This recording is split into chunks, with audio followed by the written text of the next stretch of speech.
A letter of intent or a request for proposal. What's the difference? It's likely you've heard the terms LOI and RFP thrown around. You might have used the terms yourself. It might also be your understanding that these terms are interchangeable and mean the same thing. In this video, we'll cover the RFP, the LOI, when to use one versus the other, and why.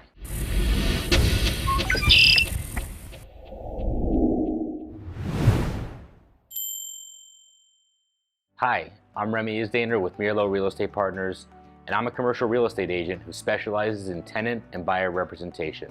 Our channel is loaded with educational and non-self-promotional videos for our clients and people like them, where we cover the basics of commercial real estate.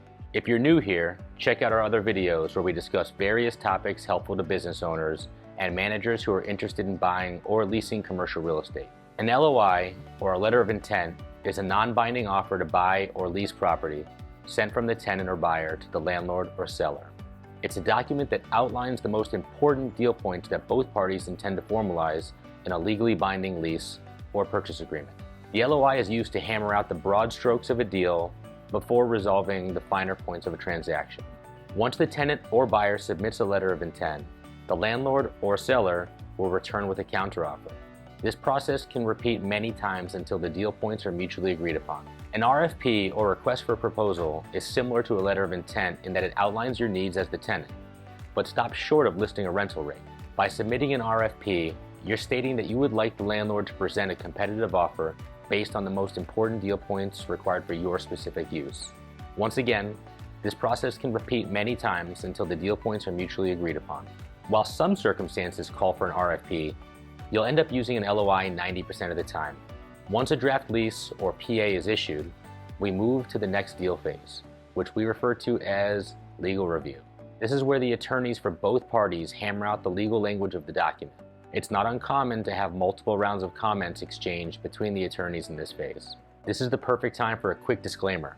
I want to remind you to please consult your commercial real estate agent to help you determine which document is best or most appropriate for your situation. Things can get tricky quickly if your deal starts on the wrong foot. A buyer has little use for an RFP when the price of a building is listed. It's more relevant to a prospective tenant. As a rule of thumb, you would submit an RFP if you only had a mild interest in a property and the market is fairly non-competitive. This is because an RFP response requires a lot more time and effort from the landlord. Unless you have a complex project or are searching in a soft market, stick with an LOI. Whether you're planning to use an LOI or RFP, we always recommend sending them out to multiple properties at once. It's an effective way to maintain leverage and pressure landlords and sellers to compete with one another. It also provides you with flexibility with backup options. And again, working with a commercial real estate agent, preferably a tenant representative like me, guarantees that you're submitting the appropriate document for your specific situation and the current state of the market. Commercial real estate agents are experts with knowledge of our market and a strong negotiating strategy. We understand the ins and outs of what landlords and sellers expect, and we're here to help you navigate your options and guide you down the best path for you and your business. Commercial real estate is incredibly complex, and if you aren't an insider, good information can be difficult to come by. If you have any specific questions or comments about anything I've shared, feel free to contact me directly by email or phone, or leave a comment below. If you found value or liked the video and would like more information about how to properly navigate the commercial real estate world, check out these other videos.